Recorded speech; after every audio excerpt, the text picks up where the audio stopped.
Good morning, good afternoon, good evening. How is everybody? Welcome to another episode of Roll Around, Find Out. Today's episode, I recently got emailed that Knave 2nd edition is almost complete. I got the PDF in front of me that I printed out.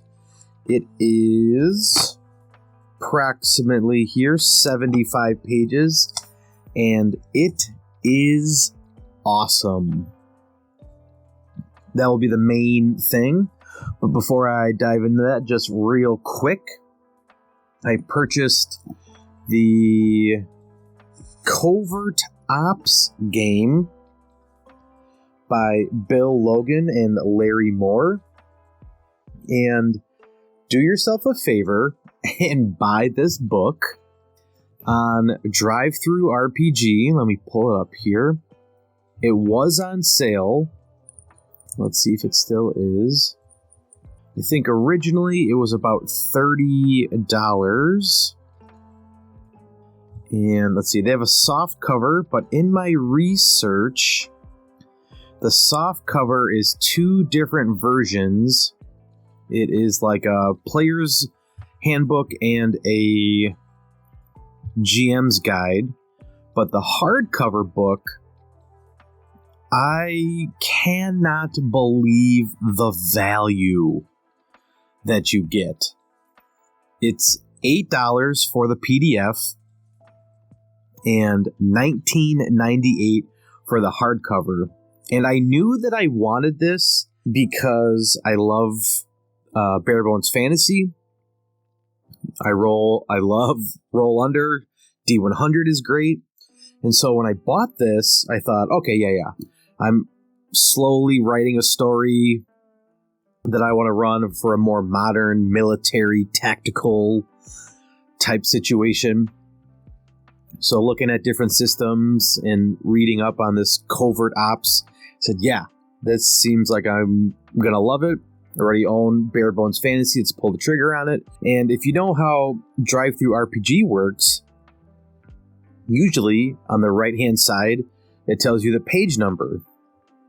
I either completely didn't pay attention to it or didn't care because I just wanted to get this. And I think, let me see if Bare Bones Fantasy is like the same price. A hardcover is $17.98. So $2 cheaper. And right here it says it's 80 pages. Okay. So I thought, yeah, it'll be around 80 pages. About the same price, right? No, it is huge. So they break it up into 3 different sections. The first section is 102 pages. The second section is a little over 40 pages. And the third section is over 100 pages. So I forget all those numbers already, but this book is huge. And it's amazing. And in reading through it, oh my god. I'll be so happy if I can find the exact page. Yeah, I did. Okay.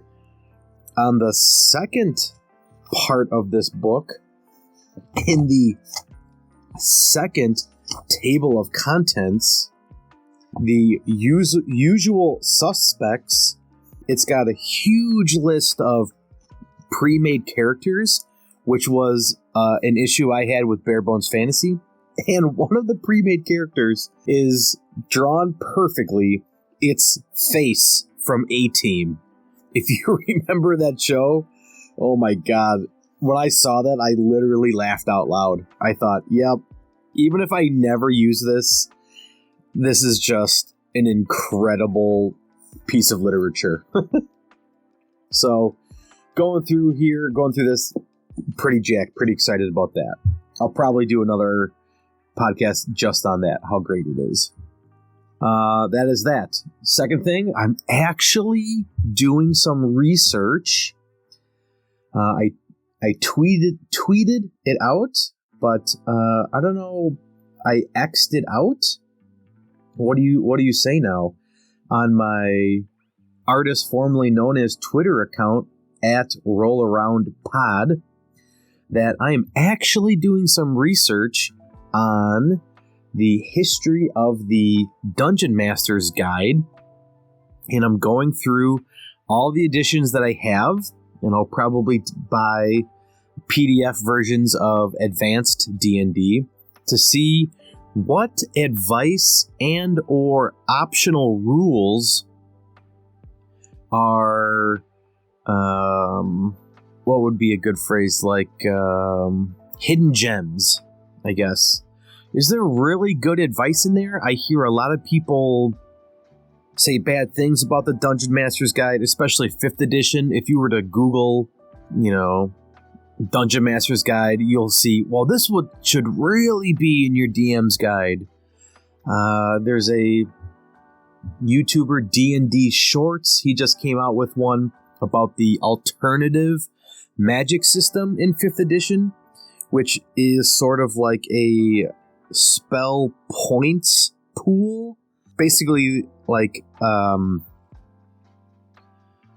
hit points, but magic points.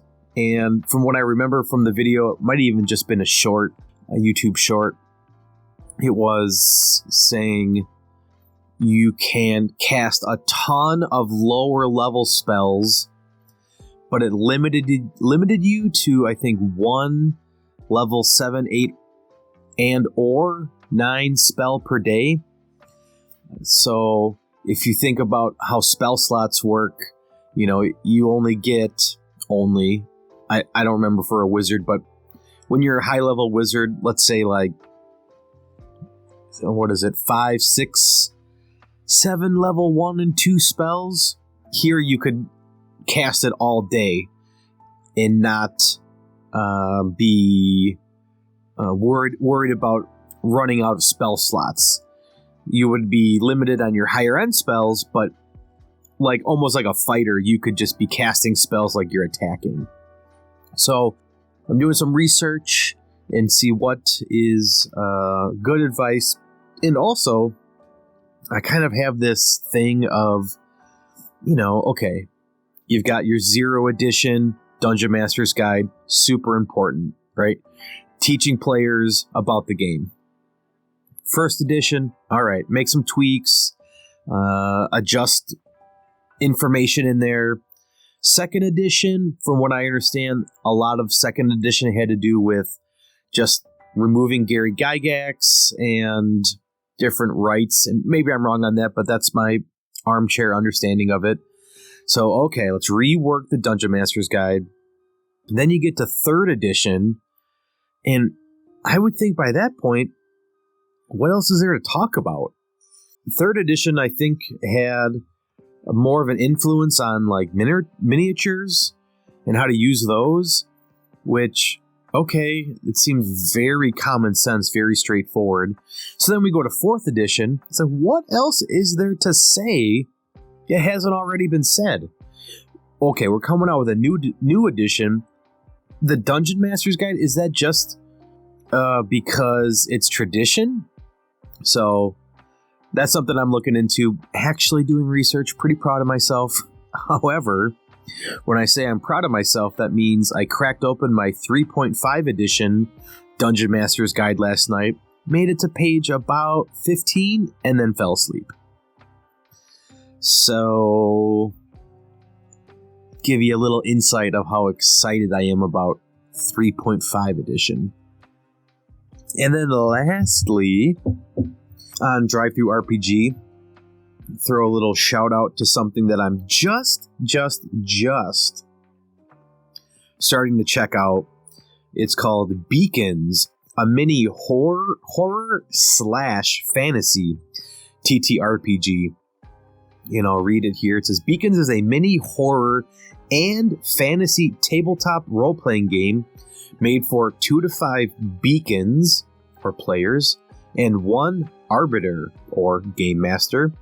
It runs on a simple rules-light system with easy character creation, contains rules for magic, over a dozen spirits known as shadows, and its text is registered under Creative Commons, blah blah blah, something license, making it free and open to tabletop designers. Beacons roll pools of D6s for their 3 primes: sense, salt, and spirit, to overcome challenges, combat adversaries, and learn about the horrors that await them. When things go poorly, beacons inflict light with power rolls of D4s and invoke incantations by expending mana. If the dice aren't in their favor, beacons can use will to re-roll them or spend their mental energy to fight instead. So, I don't understand the will here. Like I said, I just found it. I downloaded it, briefly checked it out on drive-thru. It's got a picture of the character sheet on there. It seems very minimal. I guess there's a little more description under the character sheet, but I won't bore you with it. When I read sense, salt, and spirit, that seemed like a pretty cool naming convention for stats. So I'll keep you up to date on that. But on to the main event. Knave 2nd Edition. Here's my newly founded review scale. On a scale of 1 to buy it, buy it. It is pretty amazing. It changes one major thing I don't like, but it's okay, we'll get into it. However, tons of improvements from 1st edition.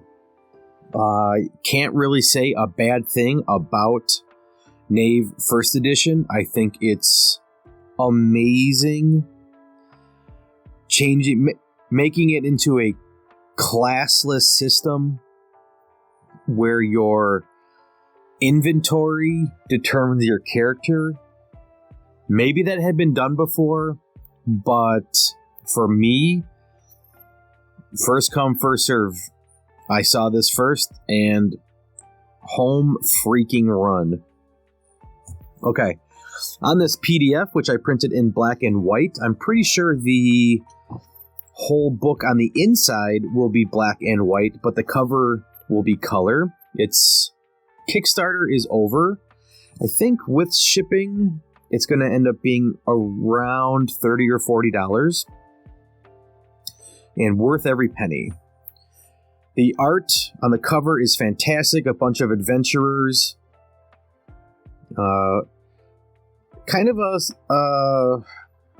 I'm not an artist, but like a watercolored, basic palette, basic features, but really hits the mark. There's this shadowy figure up at the top, overwatching. It's super awesome. And then on the back, there's a wizard which appears to be summoning some sort of demon. It's great. It's great. All right. I'm going to go through a lot of this. I'm not going to... Well, I was just going to say I'm not going to spoil anything, but I'm going to go over a lot of things. And, again, just buy it. All right. As soon as you open it up, I know a lot of people in the last couple years with...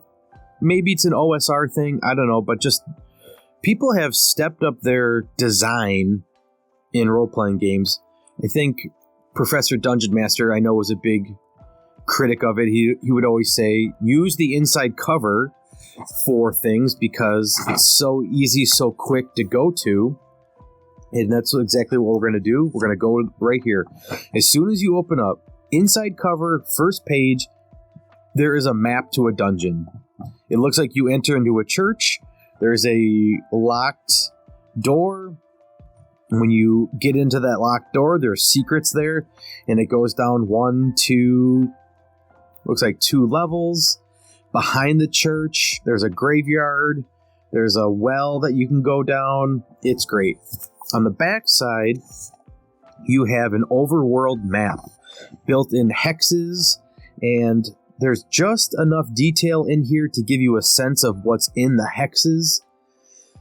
And some are officially labeled. This is Diggs's Hole, Fortress Unvanquishable, Troll Boulders, Whale Grave, Headland Fort, Prayerless Monastery, and there's basic, I don't know if topography would be the word, but you can tell what's a forest, what's a waterway. It's great. So you've got a world and you've got a dungeon. Very little prep work. You're ready to rock. All right. Open it up.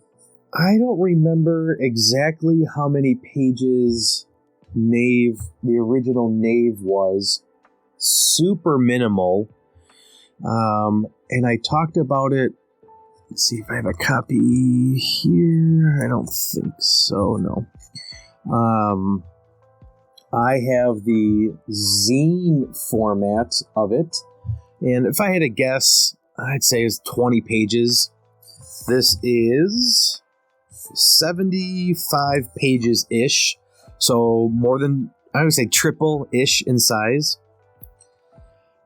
Tons and tons of good stuff in here. All right.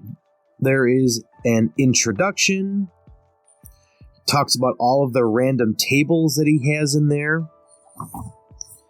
There are game master duties, the player duties. One of the things on player duties, prepare to die. Embrace your PC's death when it happens and roll up new characters to take their place. Losing a PC can be painful, but it also makes for great stories. Lets you try out new character concepts and thrust the party into unexpected situations. Remember that ultimately an RPG campaign tells the story of a whole world, not a single character or even a single party. As the campaign continues, it's enriched by the stories of the characters that came before. If you remember in my original criticism of Knave, criticism's the wrong word, but the way Ben writes, authors his materials, it's just written in a way that I wouldn't write it. However, I don't know if it was edited differently or if he's grown or what, but so much easier to understand for me. If you love the original Knave, which again I do, and that read perfectly for you, awesome. But for me, just a minor issue, I'd say. All right, not much has changed for the ability scores. There's strength, dex, constitution, intelligence, wisdom, and charisma. Here's my one criticism. However, it also comes with a positive. I loved in Knave the character creation mechanic of rolling 3d6, taking the lowest number, and that became your modifier. Traditionally, it's roll 3d6, roll 4d6, drop the lowest. And so for Knave, I liked the rolling. The odds of you getting a low number was pretty high, but you had the chance of having a pretty powerful character if the dice were in your favor. So, however, for this, the main option, he is 2, the main option is distribute 3 points between your PC's ability scores. More than 1 point can be placed in the same score. And then here's the second one. Or let fate decide by rolling 3d6 with each die adding 1 to the ability score matching the number it rolled. Example, rolling 355 means Constitution, which is the third ability, is 1, and Wisdom, the fifth ability, is 2. All other abilities have a score of 0. A high Wisdom indicates an aptitude for ranged combat. Alright? Now, I'm going to have to I've read that before. That was an option in the previous version. I'd have to reread this. You'd have to go back and listen to that multiple times to understand that. So, I get that. As he says, you leave it up to fate. I think he says that. Or let fate decide. Okay, alright. However, not my style. The distributing of 3 points, we'll call it a point buy system. You cannot get faster than that. If you remember in my first review of it, I thought for sure we were going to be under 10 minutes making a character. And I think it was 12, which, okay, 2 minutes, but I thought for sure it was going to be like 6, 7 tops. So this definitely speeds it up. However, if I were to run this, I would stick with the roll your dice, keep the lowest number, that's your modifier.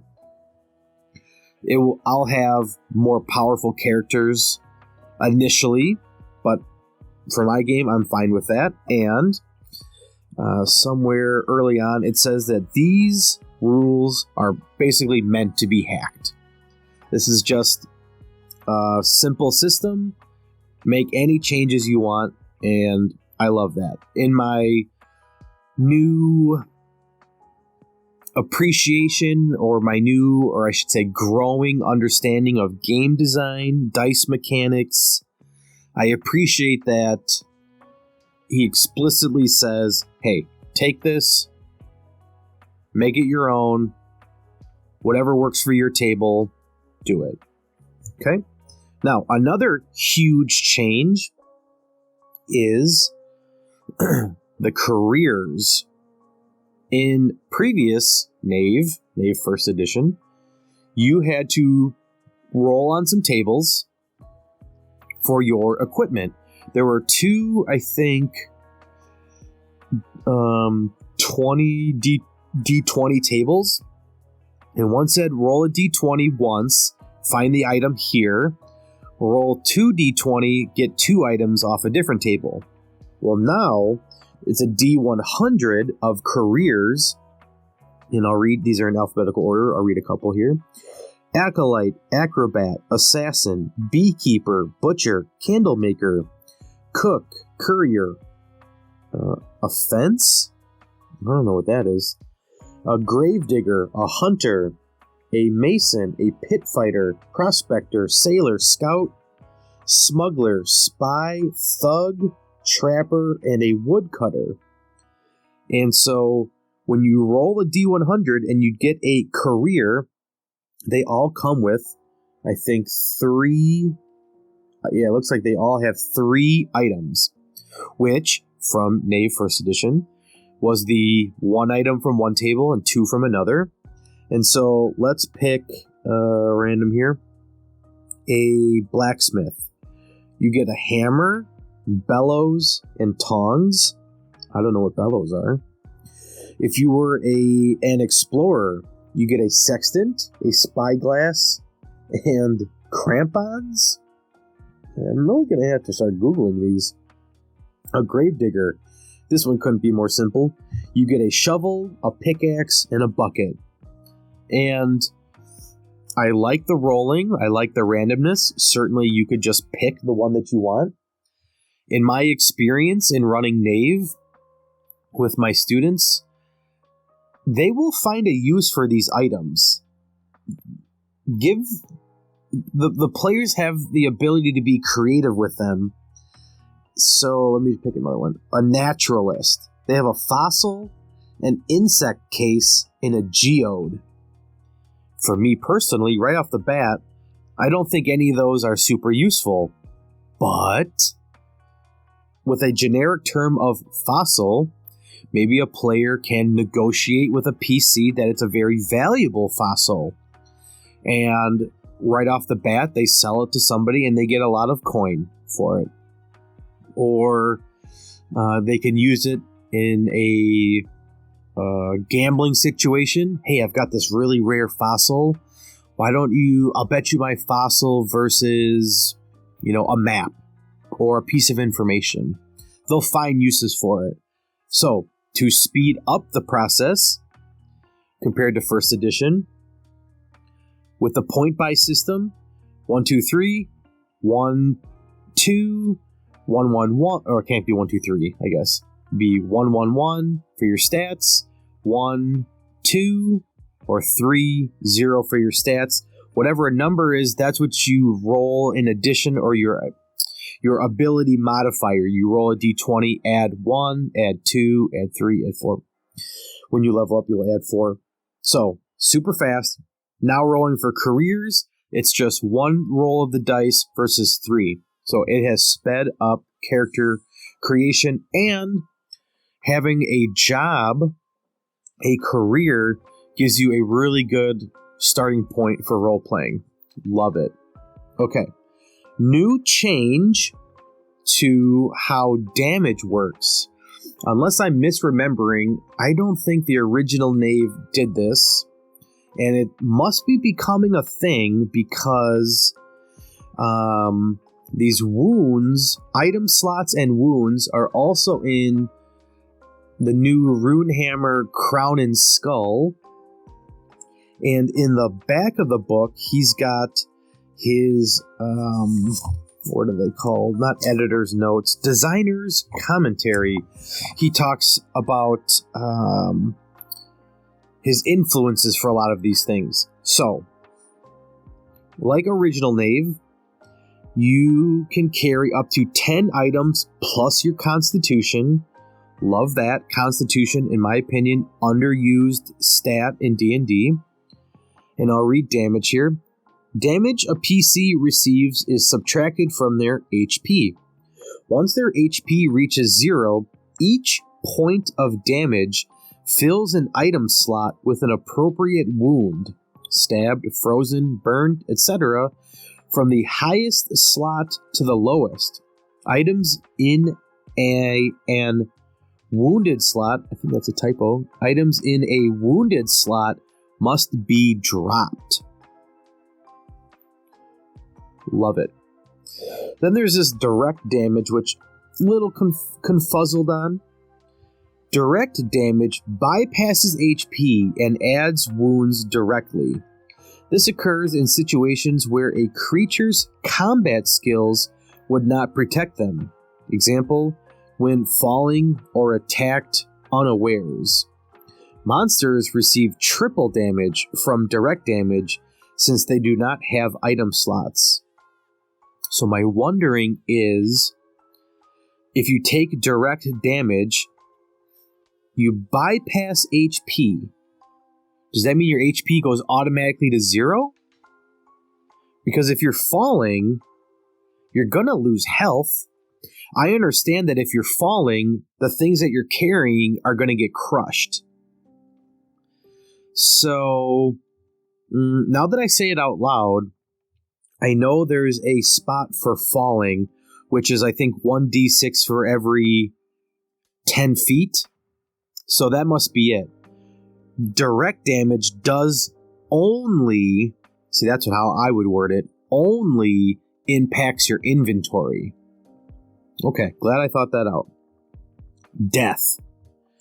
PCs die when all of their slots are filled with wounds.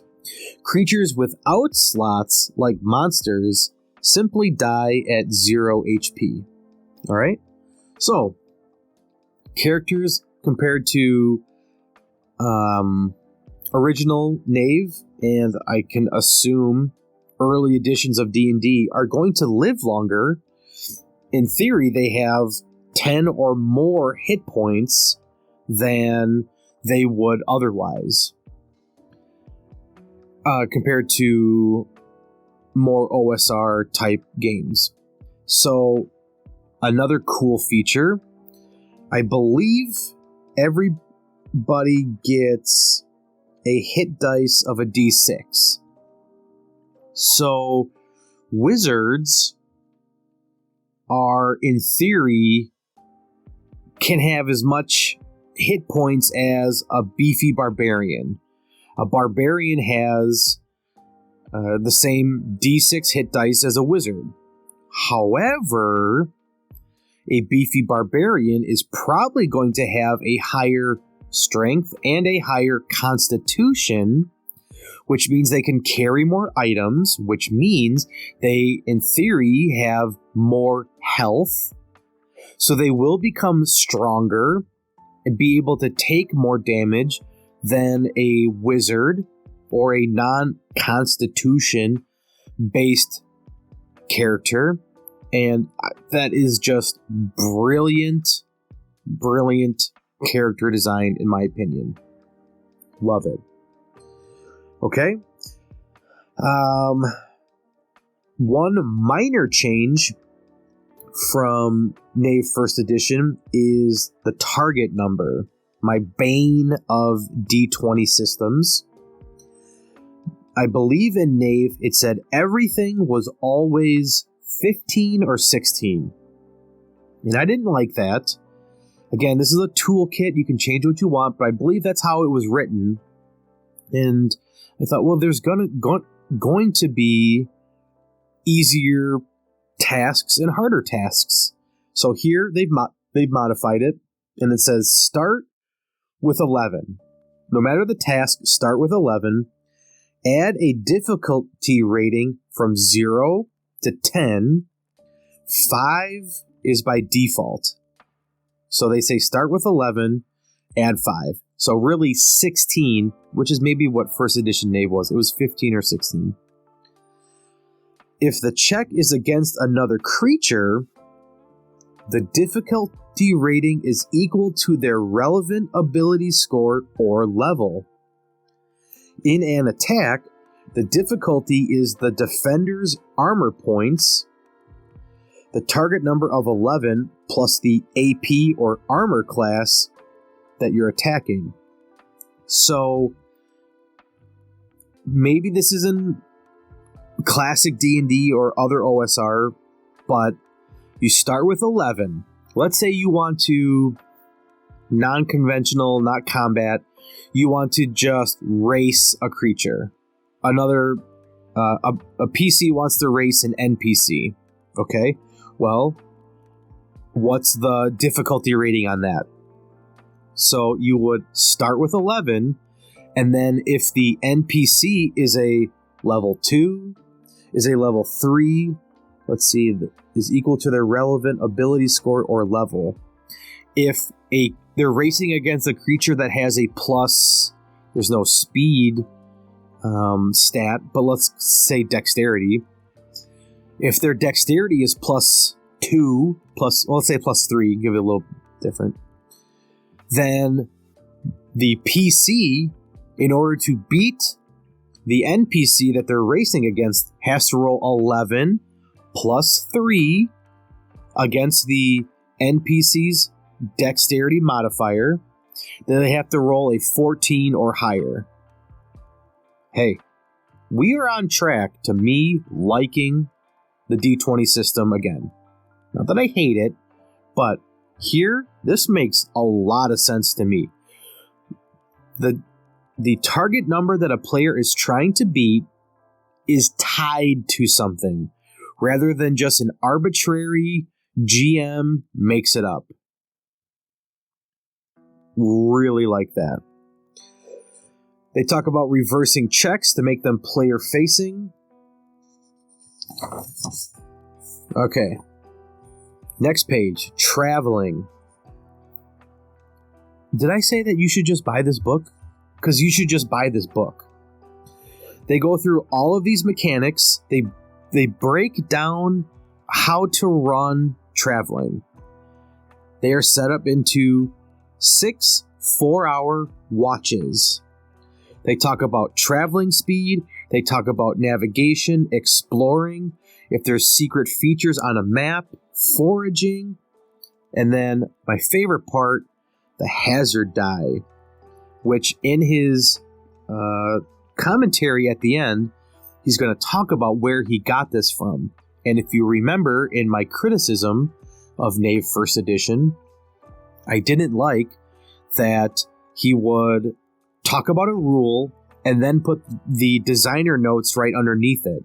For me, I thought, well, just make the designer note the rule or the explanation.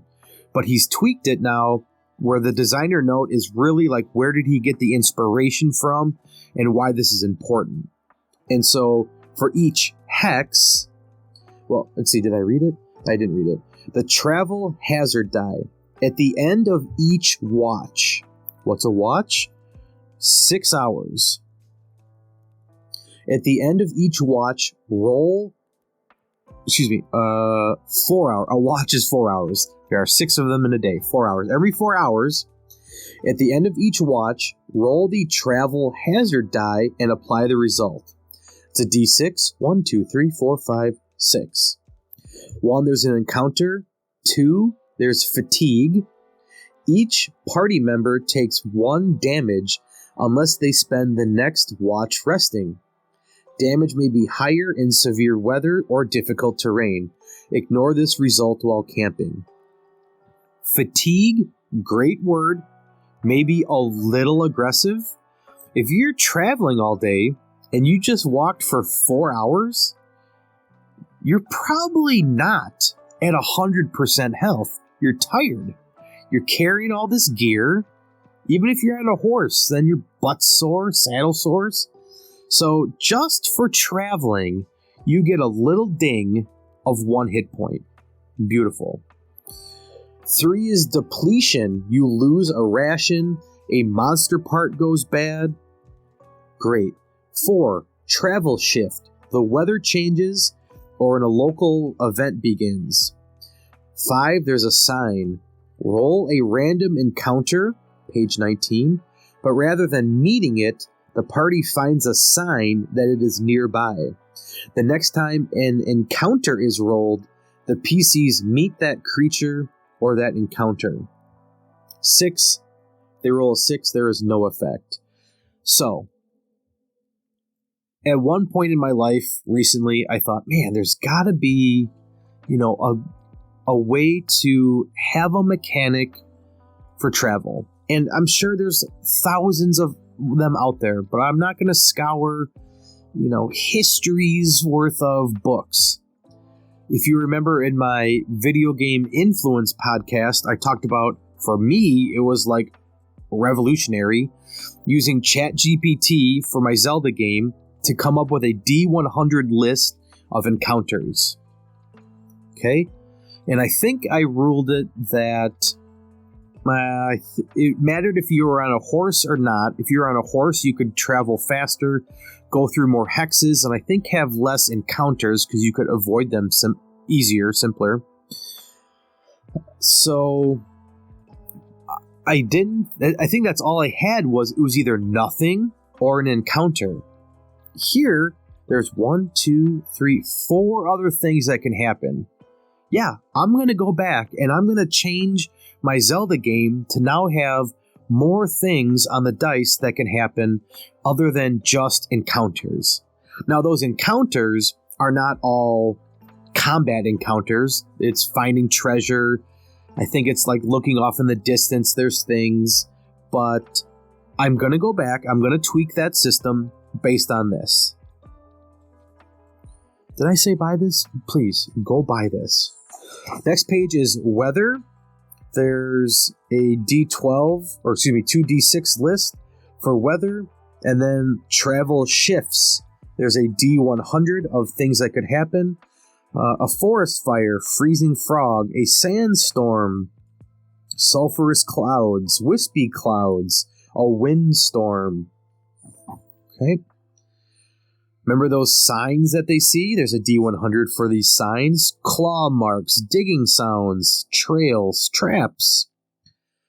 There's locations, D100, canyon, cave, cliff, ravine, ridge, river, swamp, taiga, tar pit, a hoodoo, I don't know what that is, ice spring, hot spring, ice sheet, a jungle, structures, abbey, cart track, castle, dam, festival, gallows, garden, hamlet, henge, pyramid, prison, monastery, place, traits, bloody, broken, cursed, dark, filthy, flooded, sinister, sleeping, thorny.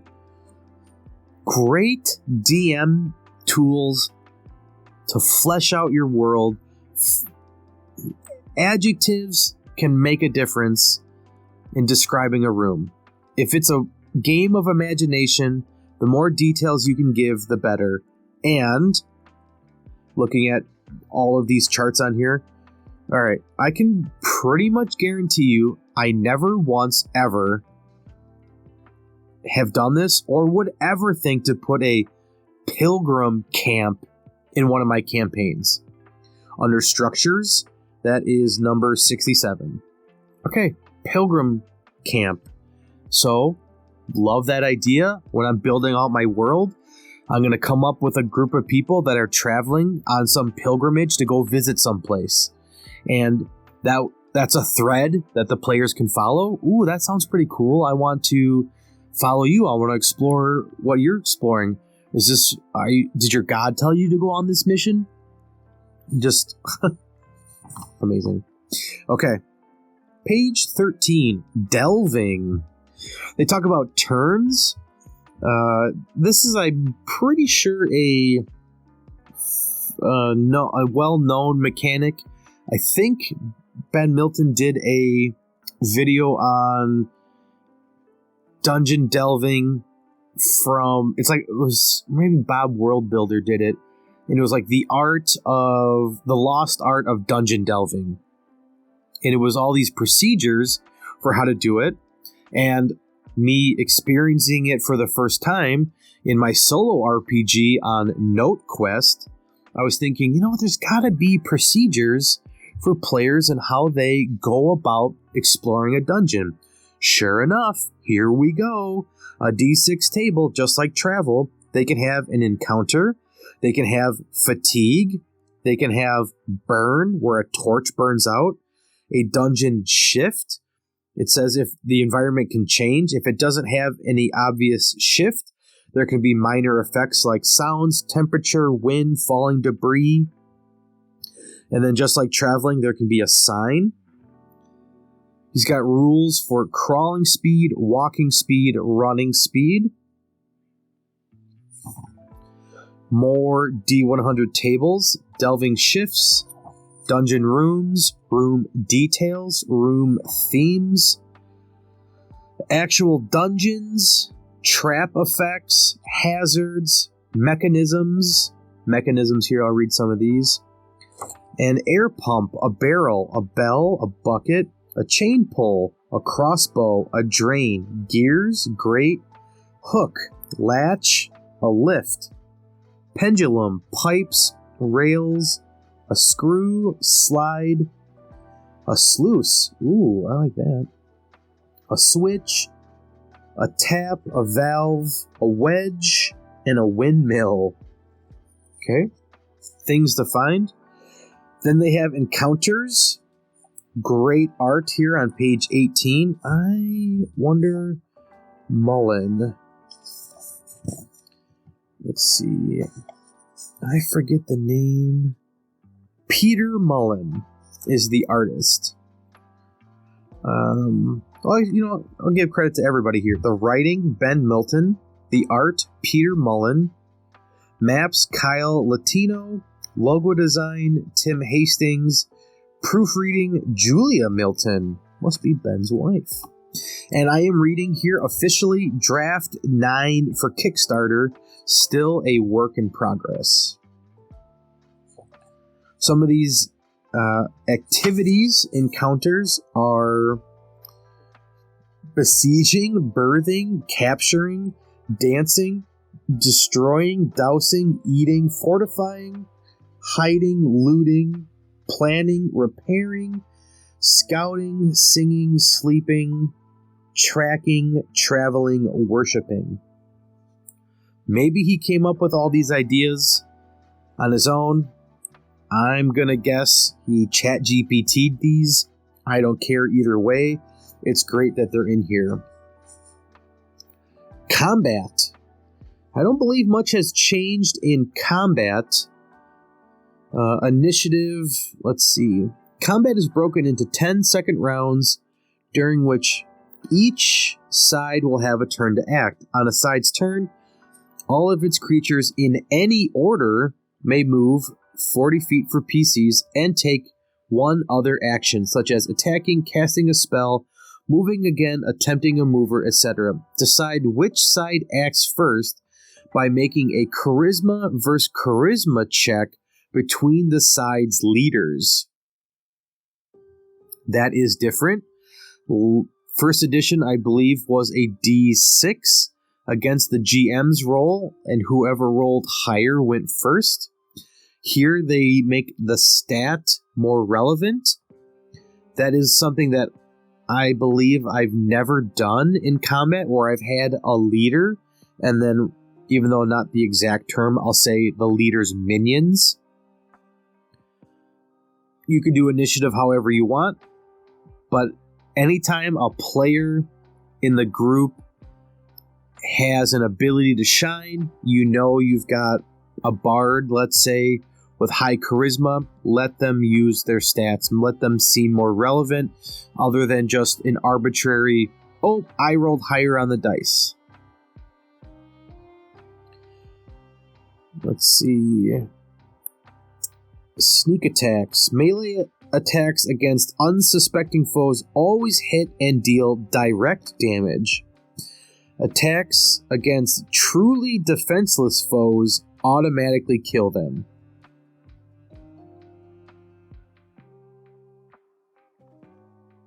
Leaving a pause for dramatic effect. That's great. I can't think of a specific time, but I know there's been times in combat where I'm just thinking, you know what, this, okay, this is not a one-for-one example, but, you know, a player needs to break a barrel to see what's inside. Okay, well, the barrel has an armor class of, 4. Okay, well, if you roll low, you gotta hit the barrel again? That just seems silly. So here, again, not a one-for-one comparison, but if a character is truly, I was just going to say innocent, but I want defenseless, yeah, a knife to the throat's going to kill them, okay? You don't need to roll to beat their armor class, just right in the old throat. Here's something new. Power attacks.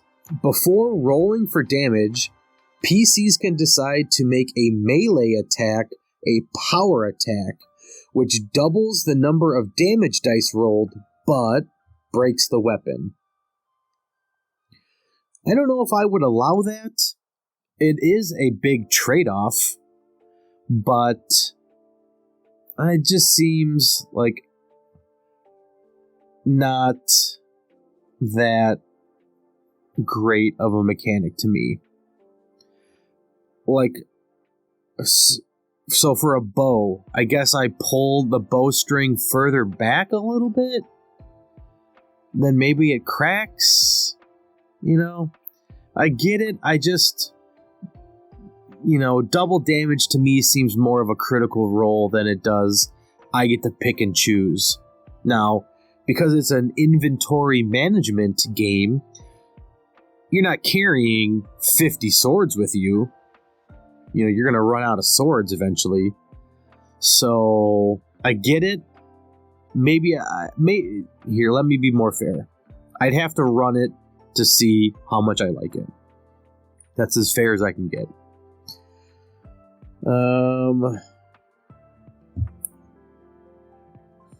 Hazards. Here's another thing I like. For fire, 1d6 direct damage per round. On fire, 2d6 direct damage per round. Immersed in lava, instant death. Hazards are fire, drowning, freezing, lightning, falling. And here's the falling that I mentioned earlier, which is direct damage. Thirst. Each day without drinking applies a -5 penalty to all checks. Something I wish was more used, and at least at my tables, is exhaustion in D&D. Maybe at your tables, if you play D&D, it's used all the time. I think it's a great mechanic. Some people have said it's a death spiral. Yeah, it is. You're getting worse and worse and worse, so the likelihood of you getting out of your danger hole, that's a interesting phrase maybe never spoken before, your danger hole. But you know what? You made bad choices, so now you got to deal with it. I believe there's the same thing for sleep. Yeah, each day without any sleep adds a -5 to all checks. Some new changes for spell casting.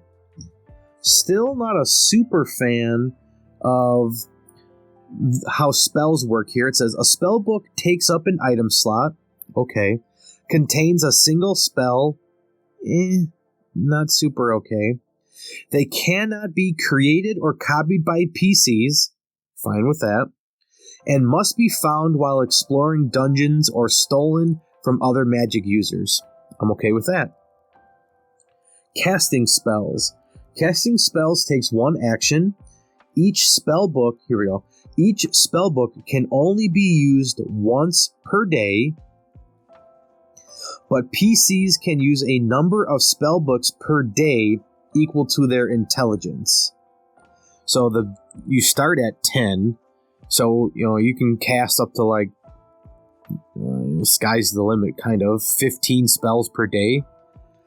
However, I say that should be tweaked, and I believe when I did my hack of Knave, I said that you could use your books equal to your level. So if you have 5 books and you're level 2, you could use each book 2 times up to 10 spells for that day. I believe in Knave there are 10 levels. So if you probably only have 5 books. So if you are at max level, you could cast 50 spells. I really wish I had a player's... Now I'm going to pause this and see if I can look up a wizard's spell slots. So for you, it's going to be a second, but for me, it's going to be a couple minutes, so hang on. Alright, looks like 22 spells plus 5 cantrips for 27 spells. So when you think cantrips, you can cast it over and over and over again infinitely. 50 is probably still a little high, but I don't think it's busted. And we're going to go over the spells list. I don't have it for reference comparing it to Knave 1st edition, but I'm pretty sure most of them are the exact same.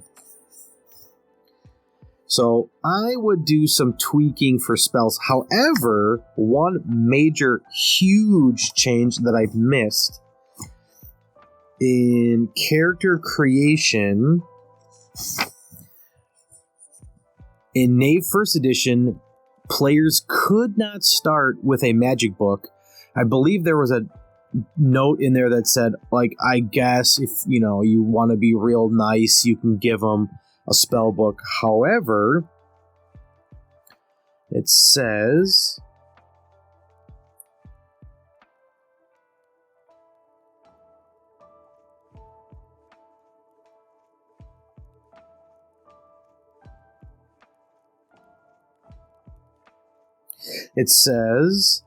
if the PC has any points in intelligence, they may receive a random spell book.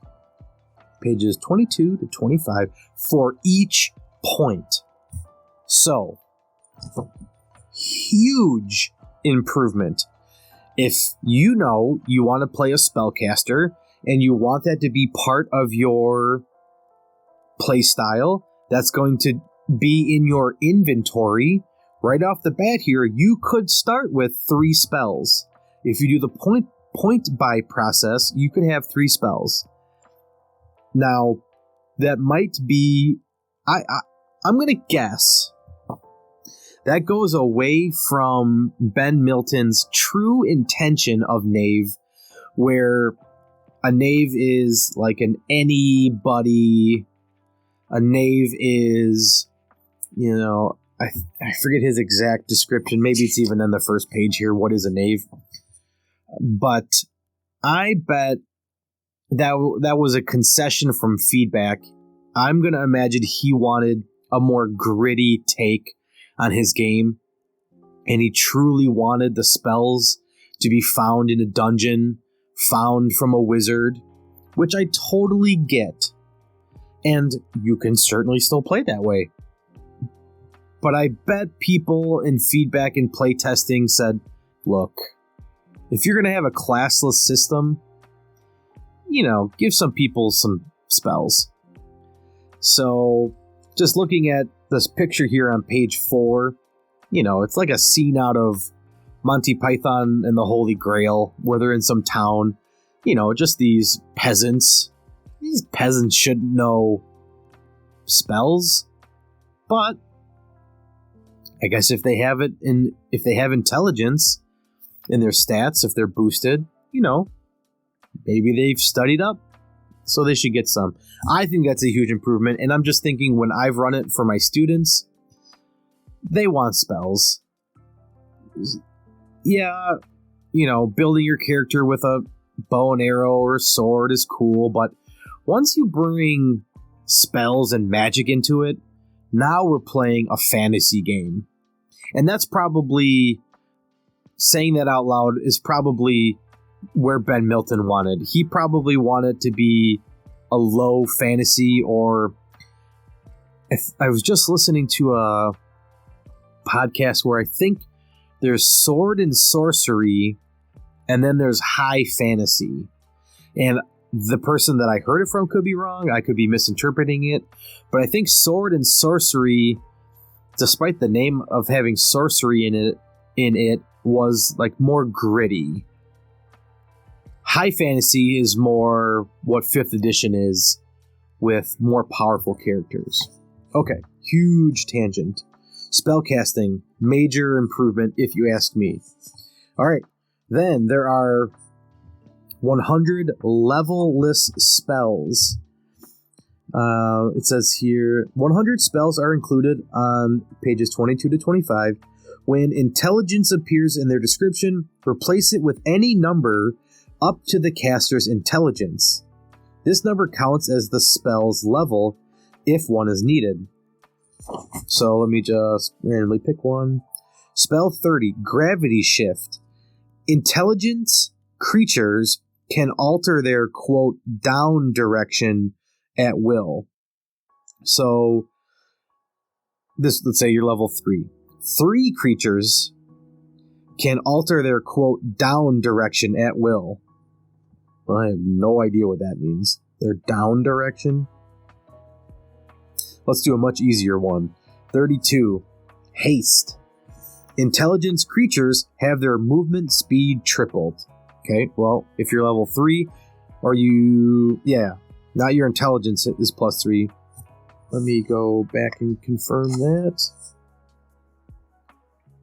Replace it with any number. Oh, no. Replace it with any number up to the caster's intelligence, not the character's level. Oh, I think that's new too. Okay, unless I've been playing that wrong. So if you take 3 points of intelligence right off the bat, you then get 3 spells, and you can... This is not the right description, but I'll say you can triple the amount of abilities or effects you can if you started at a level 1. Okay, yeah, I'm gonna put words in Ben Milton's mouth and say at his table he doesn't play that. I could be wrong, but that's my 2 cents. Page 27, a whole mechanic for generating your new spells.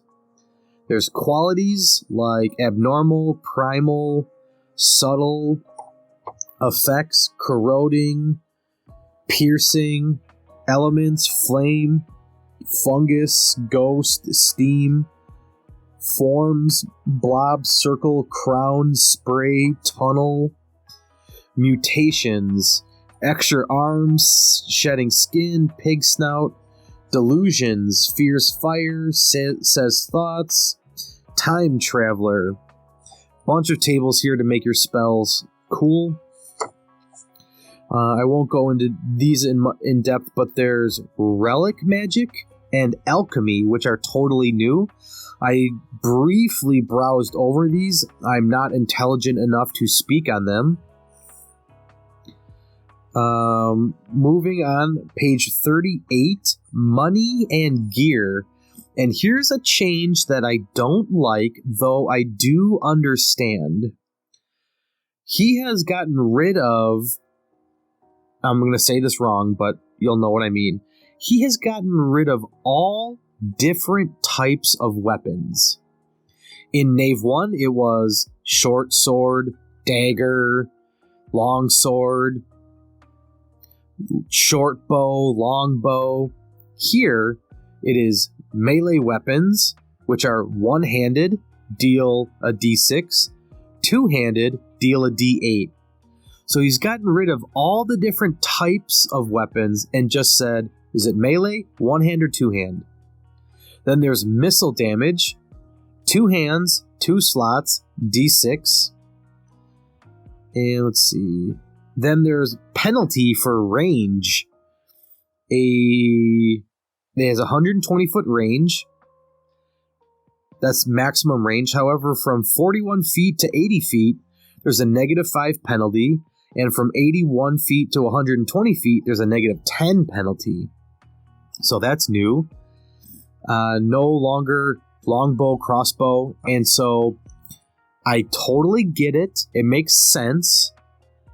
Takes up less print. But for my students, my younger players, I then have to explain to them what a one-handed melee weapon is and a two-handed melee weapon is. A spear, short sword. So I guess I would have left in the different types and just given them the same damage amount, but I get it. Less print.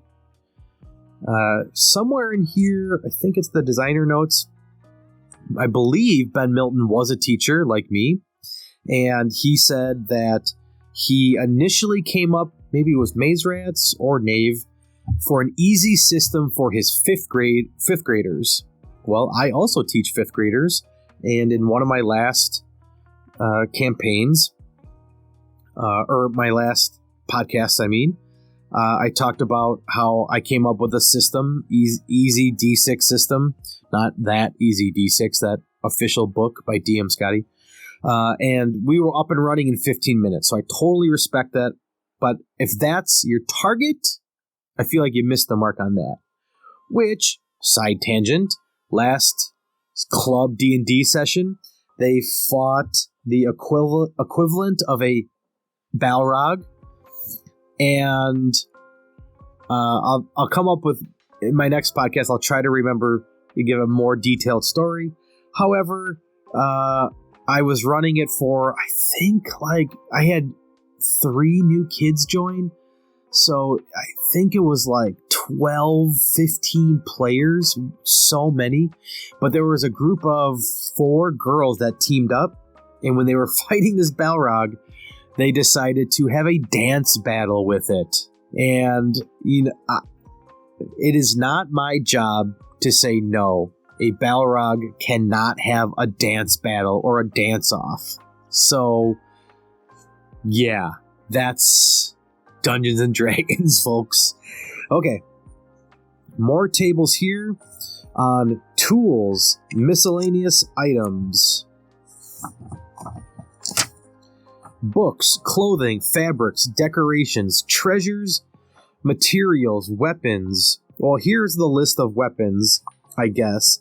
There's a D100 list of weapons, but it's disconnected from the page that mentions weapons, and it doesn't decipher whether or not they're one-handed, two-handed, but I guess there is a list here. Like, cool one I just saw is a boomerang. The character wants to use a boomerang? Yeah, I'm going to let him use a boomerang. Okay. Let's see. Item traits, blah, blah, blah. Buildings. I like this. There's a chart for a poor hovel all the way up to an imperial palace, which is 400 million copper. He is still on the copper standard, which I respect. There's rules on warfare. There's city building tables, the theme, city events, street details, buildings, inns, food traits, food factions, faction traits, missions, rewards, downtime. If you remember, I, in one podcast, said I need to learn more about downtime, things you can do. Well, there's a D20 list of carousing mishaps. You can learn a different career. There is a gambling mechanic, which I'll read. I have to read this more to understand it. When I read it the first time, I thought, this seems a little simple. But I'll read it. Gambling. The player wagers some money, then the GM rolls a d6. Okay? Player says, I want to gamble 100 copper. Okay? I roll a d6. The player then makes a choice. Either bow out and forfeit half of their wager, or try to roll a d6 higher than the GM's roll. So if I roll a 6, they automatically are going to bow out, right? So I roll a 6, I immediately get 50 gold. I roll a 5, probably going to get another 50 gold. If I roll a 1, what is that? What are the odds? What is 1 over 6? 30.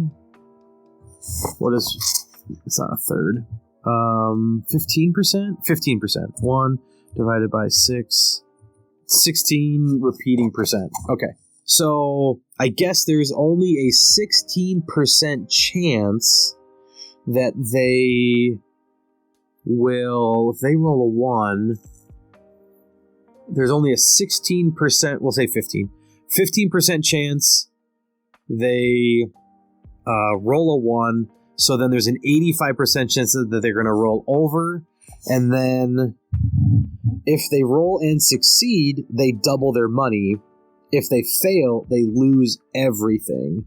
So I'm trying to think, well, okay, I roll a 1, I'm going to lose, but statistically here, I'm always going to win on a 6. Yeah, okay, I guess that makes sense. I guess it is a gamble. I feel like it's, even in roulette, what is it, like a 52% chance that the casino wins? And that's, just enough to have the odds in their favor. So that's a real simple, easy mechanic to run. Spoiler, I forgot to mention, in my research of researching of every Dungeon Master's Guide, that's a goal of mine, is to compile my own DM's guide, I guess, of tips for your game, and one of them will be gambling games. In the campaign that I ran for 11 months, I had a casino, and I had mechanics for playing darts, horse racing, blackjack, and I want to say arm wrestling. So I think I have 4 already made mechanics When I say already made, I didn't make them, found them online. But that's something that I want to do, is make my own DM's guide, which would have like crafting rules, monster part harvesting, which is another video I want to get into. There's a great resource on monster harvesting, and I think every game I run in the future will have monster part harvesting, and I can't believe I haven't done that before. You want to make the ranger class better, you run monster harvesting and you give them advantage on every monster harvesting part check, or you give them some ability that they've studied the land, they've studied the monsters, the beasts that live here, and they know right where to get, an owlbear's heart. And a special feature of an owlbear's heart is it raises your constitution by 5 for the next 8 hours or something like that. Harvesting monster parts needs to be a part of your game. Do it now. Okay, so cool downtime stuff. I think there could be more pages there. Recruiting like hirelings, something I need to do. There's a bunch of tables of names, first names, last names, male, female. Personalities, NPC details, professions, goals, assets, liabilities, relationships. Kidnapper is a relationship. Mannerisms. Alright, something I love, a new addition to Knave. Love, love, love. There is a bestiary or bestiary. It talks about monster stats, their armor class, hit points level, their attacks, and I'll just go over some here. These are the classic of classics. An animated armor, bandit, basilisk, a ghoul, kobold, mimic, vampire. Is that it? Only 2 pages worth?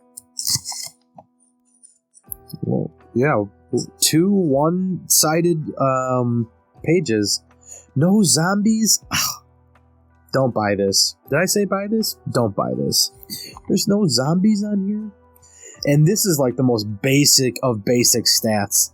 It's literally just their stats and a brief description. Vampire is probably the longest one here, but it gives you something. This I definitely think should be expanded. At least, so it's 2, I think at least 4 pages. Let's see, does it have Goblin? Yeah, it's got Goblin on there. That's a knock for sure. I think it could have more. Animals, organs, monster traits, powers. Maybe these were referenced. Oh yeah, these are referenced for spells if you're building your own spells. Sense, sounds, tactics, weaknesses. A rather long example gameplay, which I'm glad to have. And then page 71 is where the designer's commentary come in. And thank you. One of my criticisms, as I've already mentioned, is I didn't like these designer's comments right after explaining the rules. And so we're going to go over some of these here, and kudos to Ben Milton. He's got just an amazing thing that he did here, and maybe it's done other places, but I don't see it very regularly. It's added print, it's added work. He gives credit to where he gets these ideas from. I believe in the original Dungeon Master's Guide, I'm almost positive it's in the 5th edition Dungeon Master's Guide. There are lists of books that these editions are inspired by. They're not, especially for original D&D, it was the first of its kind. And so I know in 5th edition, or excuse me, in old edition, it was based on, like, what was it? The Jack Vance series of novels, the Vancian. That's where the spell slot systems come from. It was a list of all these resources of what Gary Gygax had read and based his game on. So in here for Knave, he talks about different parts of Knave and where he got the ideas from. So we'll go over some of these. And this is where he mentioned the 5th graders. The goal of Knave began as a hack of basic D&D that I, or Ben, created for an after-school gaming club for 5th graders. The goal was to streamline and rationalize the rules so that players could learn the rules and create characters in just a few minutes and jump right into playing. The goal has expanded since then, but the goal is still at the forefront of design. A framework that makes playing old-school RPGs straightforward, intuitive, easy to prep, and easy to run. Inspirations: World of Dungeons by John Harper, Into the Odd by Chris McDowell, The Black Hack by David Black. If you don't know those, check them all out. I've got Into the Odd. I think it's over on a table over there. It's not the setting that I like, but the mechanics are simple and amazing, and so simple to hack that for any setting that you would like. It's got a table, I think it's a 36 option, a D6 by D6 chart, and based on how you roll, you get a starting loadout, which is very much like the career system here. You roll and you get a career. Yeah. All right. Talks about the role of random tables, inspired by The Perilous Wilds by Jason Lutz, Augmented Reality by Paul Gallagher, Layout and Design, inspired by Mothership by Sean McCoy, my all-time favorite role-playing game, and Old School Essentials by Gavin Norman, something I do not own, something I do not care to own. If somebody bought it for me as a gift, I would love it, but I believe I would never use it. I believe I would just play Knave instead of Old School Essentials. Old School Essentials. Ability Scores talks about the percentages for starting on the 0 to 10 scale. I think that's super great. Inspirations: Shadow of the Demon Lord, Symbaroum, which are hands down the most beautiful RPG books on the market. Check out Symbaroum, if anything, for the art. Classlessness comes into the Odd, just talked about it, and GURPS by Steve Jackson. I have GURPS Lite that I'm casually reading about, learning more about. That's a whole system, a whole ecosystem I want to know more about. Careers come from Electric Bastion Land by Chris McDowell, also of Into the Odd. Wounds and Item Slots talks about the hazard system. I'll read this one and then I won't go on anymore. Hazard system: the system that powers dungeon and wilderness exploration is adapted from the hazard system rules created by Brendan S. at the blog Necropraxis and released under a Creative Commons Attribution 3.0. Right? I'm going to go check that out. I love this. I want to see what the original version is. If I like that better, I'm going to implement that into my Zelda campaign that I'm running with my kids once every 2 months. All right, other reasons. And then here we go, Knave character sheet. Included on what would be page 75. And it's that time again, ladies and gentlemen.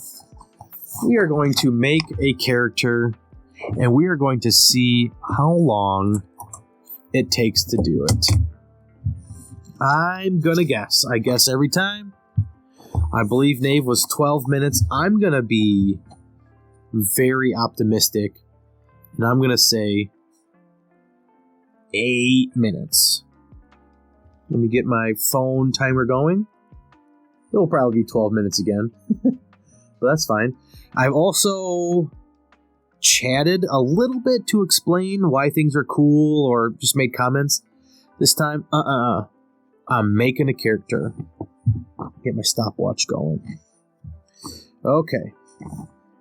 Let me at least pregame here and get the PC creation page up, page 4. And let me get my dice, my digital dice ready. Google Roll Dice. It's the only dice app you'll ever need. It's amazing. And I believe I need 2d10 for my career, so here we go. Okay, well, I'm just going to point by, so I'm going to do strength. I'm going to be real sneaky. I'm going to be too sneaky, and then I want to use some spells, so I've got 1 of intelligence. Okay, my stats are done. Record secondary stats. PCs start at level 1 with 0 XP. They have 10 plus con items. Page 6. Oh, hang on. I went out of order. More than 1 point can be placed. PCs start at level 1 with 0 XP. They have 10 plus con item slots. Page 6. And D6 starting maximum hit points. Okay, well, let me roll a D6. Max HP, sweet, 6. Record careers. Roll or pick 2 careers. Oh, 2 careers. That's nice. Okay, roll. A 10 and a 10. Well, it's different on here, so I think that's 100. So I'm a woodcutter. Oh no, that would be 11. It'd be 11. 10s and 1. 11. Okay. A bandit. Mask. Manacles, caltrops, mask, manacles, caltrops. Roll again. 10s and 1s, 36. So I was 11, a bandit, and a folklorist. Prophecy, bones, scales. Prophecy, bones, scales. Alright. You gain those careers items as well as any of the following that you can carry. 3d6 times 10 coin. 3d6, 1, 2, 3. 2, 4, 5, 50 coin. Which I don't see a special spot, so I think that is in my inventory. 50 coin. 2 rations. 50 feet of rope. 2 torches. And now I only have 1 spot left. Well, I do have an intelligence, so I do want a spell. So let's roll. Let's get a random spell. 13. Alright, spells start on page 22. Glad that is noted for me. And my spell is 13. So I have no armor, no weapon. So I'm going to have to change that. Body swap. You switch bodies with a creature you touch for 1 turn. If one body dies, the other dies. Yikes. Okay. Body swap.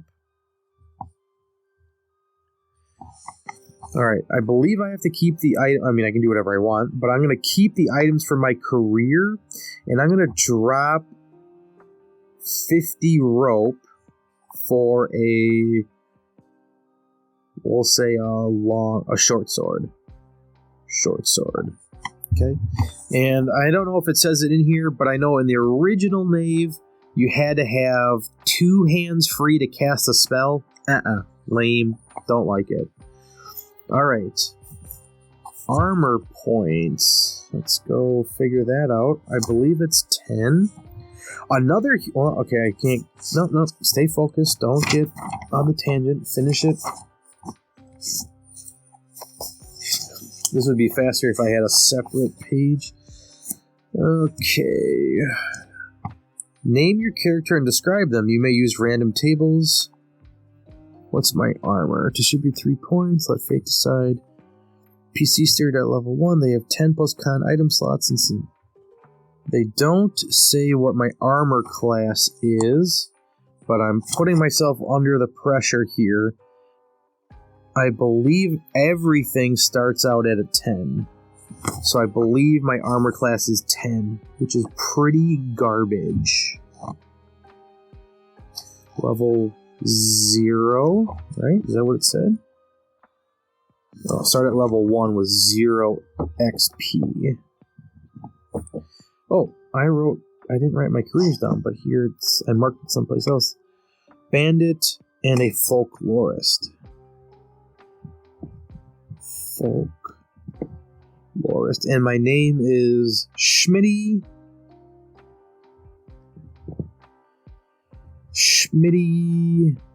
Schmank. No, Schmitty Santino. That's random.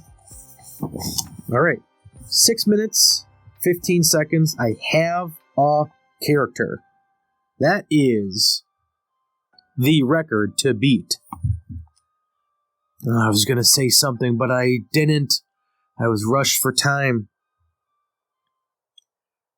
Okay. I want to know armor. So let's go to page 38.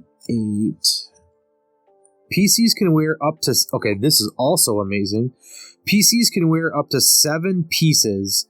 Each uses 1 slot and grants 1 AP. Max of 7 AP or 18 armor class.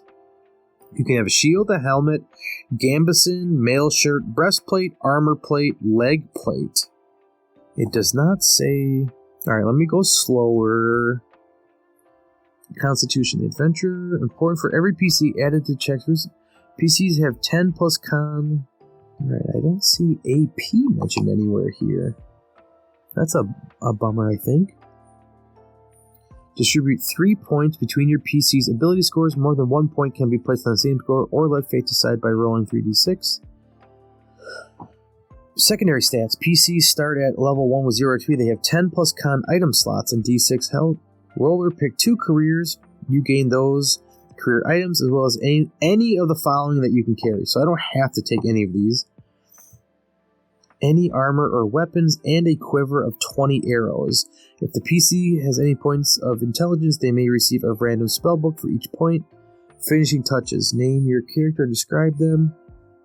Page... Slots. Damage. Damage a PC receives is subtracted from their HP. I'm just quickly glancing. I don't want to take much more time here. Trying to find AP. Maybe that's under combat. Let's see if I can find that in the table of contents. Combat, page 20. This will be the last thing I check. An attack is a check using the attacker's strength for melee attacks. An attack is a check using the attacker's strength for melee attacks or wisdom for range. Trying to hit the defender's armor class. Armor points plus 11. Okay. So there's a miss. You gotta find it in the combat section.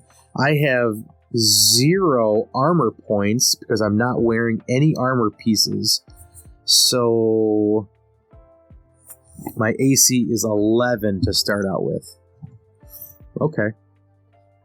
Well, now that I know that, and it's the GM's job to know that, and I believe that's the same for Knave First Edition. I believe everything... no, I don't know. That's some... Okay, I'm going to put that in the I don't know column, which is a bummer. Okay, Knave, 2nd edition, buy it, worth every penny. So much good, amazing stuff in here. It's great. I love the addition of the bestiary, bestiary. It's a complete game in here. It's got GM advice, player rules, everything you could need. Now, you want to flesh things out. I've already talked about other resources, magic items, upgrading to named weapons, give them +1 abilities, etc., etc. This is just your starting point. You could make spells, no reason you can't make your own weapons. And I think that's encouraged. Certainly encouraged. With your classless system, your inventory becomes your class. The GM should be doling out weapons, armor, etc. that facilitate how you want your character to be. One knock is a couple... I would get rid of some of these random tables, like scents, and I think there was even colors. Like, no. That's... Yeah, colors, page 37. That's a little... really? But amazing. I think as a whole, huge addition, huge upgrade from first edition. First edition still totally serviceable. Love the procedures that it gives for travel, the dungeoning procedures. I think it was called the hazard table. It's great. It's great. Buy it. You'll love it. See you in the next episode. Later.